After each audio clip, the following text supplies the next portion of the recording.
Genesis chapter 3. Now the serpent was the most cunning of all the wild animals that the Lord had made. He said to the woman, "Did God really say you can't eat from any tree in the garden?" The woman said to the serpent, "We may eat the fruit from the trees in the garden, but about the fruit of the tree in the middle of the garden, God said, 'You must not eat it or touch it, or you will die.'" "No, you will not die," the serpent said to the woman. "In fact, God knows that when you eat it, your eyes will be opened and you will be like God, knowing good and evil." The woman saw that the tree was good for fruit and delightful to look at, and that it was desirable for obtaining wisdom. So she took some of its fruit and ate it. She also gave some to her husband who was with her, and he ate it. Then the eyes of both of them were opened, and they knew they were naked. So they sewed fig leaves together and made coverings for themselves. Then the man and his wife heard the sound of the Lord God walking in the garden at the time of the evening breeze. And they hid from the Lord God among the trees of the garden. So the Lord God called out to the man and said to him, "Where are you?" And he said, "I heard you in the garden, and I was afraid because I was naked, so I hid." Then he asked, "Who told you that you were naked? Did you eat from the tree that I commanded you not to eat from?" The man replied, "The woman you gave to be with me, she gave me some fruit from the tree, and I ate."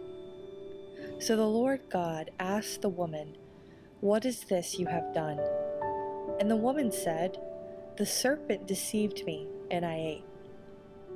So the Lord God said to the serpent, "Because you have done this, you are cursed more than any livestock and more than any wild animal. You will move on your belly and eat dust all the days of your life. I will put hostility between you and the woman, and between your offspring and her offspring. I will strike your head, and you will strike his heel." He said to the woman, "I will intensify your labor pains. You will bear children with painful effort. Your desire will be for your husband, yet he will rule over you." And he said to the man, "Because you listened to your wife and ate from the tree, about which I commanded you, do not eat from it. The ground is cursed because of you.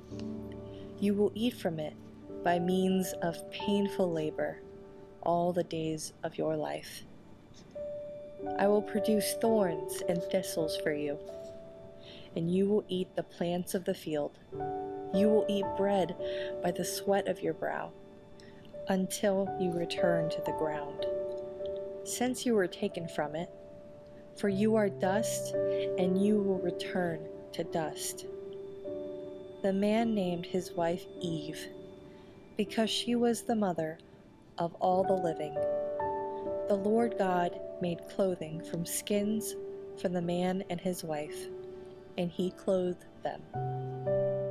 The Lord God said, "Since the man has become like one of us, knowing good and evil, he must not reach out, take from the tree of life, eat, and live forever."